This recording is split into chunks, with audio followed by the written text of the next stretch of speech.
धनतेरस की पौराणिक कथा। एक बार मृत्यु के देवता यमराज ने यमदूतों से प्रश्न किया कि क्या कभी मनुष्य के प्राण लेने में तुमको कभी किसी पर दया आती है। यमदूतों ने कहा कि नहीं महाराज, हम तो केवल आपके दिए हुए निर्देशों का पालन करते हैं।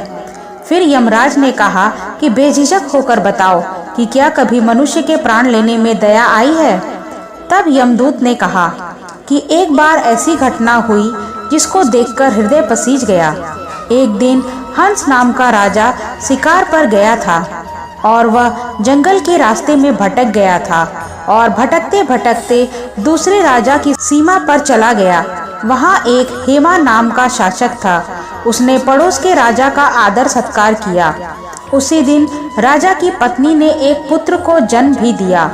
ज्योतिषियों ने ग्रह नक्षत्र के आधार पर बताया कि इस बालक के विवाह के 4 दिन बाद ही मृत्यु हो जाएगी। तब राजा ने आदेश दिया कि इस बालक को यमुना तट पर एक गुफा में ब्रह्मचारी के रूप में रखा जाए और स्त्रियों की परछाई भी वहां तक नहीं पहुंचनी चाहिए।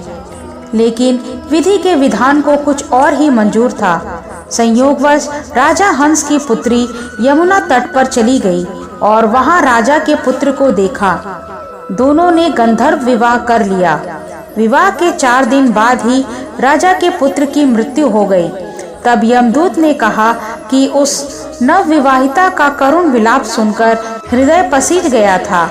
सारी बातें सुनकर यमराज ने कहा कि क्या करें, यह तो विधि का विधान है और मर्यादा में रहते हुए यह काम करना पड़ेगा। यमदूतों ने पूछा कि ऐसा कोई उपाय है जिससे अकाल मृत्यु से बचा जा सके। तब यमराज ने कहा कि धनतेरस के दिन विधि विधान के साथ पूजा अर्चना और दीपदान करने से अकाल मृत्यु नहीं होती। इसी घटना की वजह से धनतेरस के दिन भगवान धन्वंतरी और माता लक्ष्मी की पूजा की जाती है और दीपदान किया जाता है। जय माँ लक्ष्मी, जय भगवान धन्वंतरी।